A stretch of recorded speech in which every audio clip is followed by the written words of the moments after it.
Leigh Corfman, the first woman to accuse Alabama Republican Senate candidate Roy Moore of ually assaulting her, has written an open letter to the former judge demanding that he stop calling her a liar. "I demand that you stop calling me a liar and attacking my character," Corfman wrote in the letter, published by Elle.com on Tuesday. "I am telling the truth, and you should have the decency to admit it and apologize." Earlier this month, The Washington Post published a report detailing ually misconduct allegations against Moore by 4 women, including Corfman.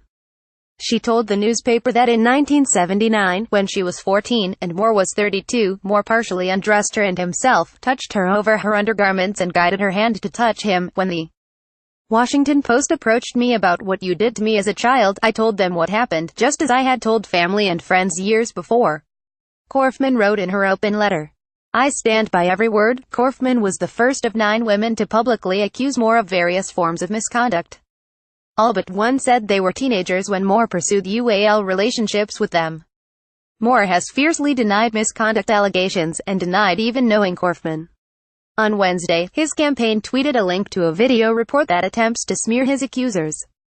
At a rally in Henniger, Iowa, on Monday night, Moore called the charges against him completely false, and described them as a conspiracy concocted by Democrats and establishment Republicans. "These allegations are completely false," he said. "They are malicious. Specifically, I do not know any of these women, nor have I ever engaged in ually misconduct with anyone." Last week, in an appearance on NBC's Today show, Corfman elaborated on her alleged encounter with Moore.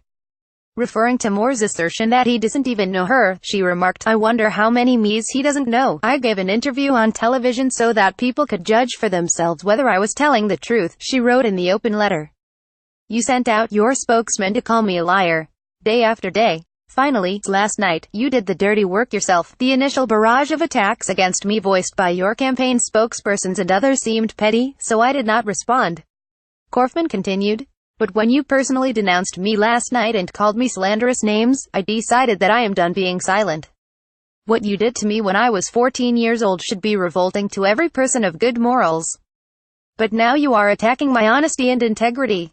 Where does your immorality end?" The Moore campaign did not immediately respond to a request for comment. Moore and Democratic candidate Doug Jones are vying for the U.S. Senate seat that was vacated by Jeff Sessions when he was appointed Attorney General. The special election is scheduled for Dec. 12. At the White House last week, President Trump said that people in Alabama should vote for Moore because Jones is a Democrat. When he was asked by reporters whether having an alleged molester in the Senate was preferable to seating a Democrat, the president pointed to Moore's denials. "Well, he denies it," Trump said. "Look, he denies it. He says it didn't happen, and you have to listen to him also," the president added. Cover tile photos Bill Clark CQ Roll Call Getty Images NBC News Today via Prade Moore from Yahoo News.